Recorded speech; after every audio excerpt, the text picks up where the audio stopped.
শুভ সন্ধ্যা বন্ধুরা, কেমন আছো? আশা করি ভালো আছো। আমিও খুব ভালো আছি। তো আমি এখন সন্ধ্যাবেলায় ভাবছি কিছু খাওয়া যাক। তো আমি বোঁদে বানাচ্ছি।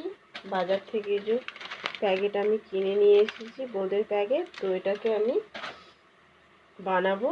তো এখানে জল আর চিনি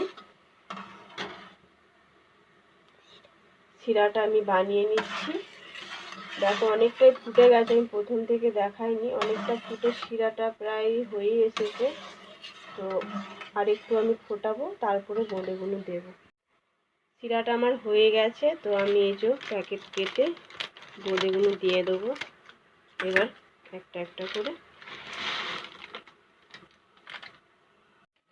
এই যে আমি 3 প্যাকেট ঢেলেছি, 3 প্যাকেটই করব।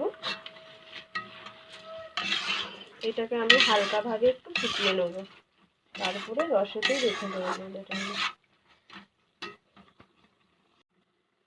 এতে আমি 2টো এলাচ দিয়ে দিলাম, একটু সেন লাগবে। তো হয়ে গেছে আমার, বেশি ফোটাবো না, নাহলে প্রচুর নরম হয়ে যাবে। আমি এটা রসেতেই বোঁদেটা আমার হয়ে যাবে। এই যে আমার বোঁদে রেডি, তৈরি। আমি কিন্তু ঝুড়ো ঝুড়ো করেছি, বেশি রস করিনি। দেখো কত সুন্দর হয়েছে।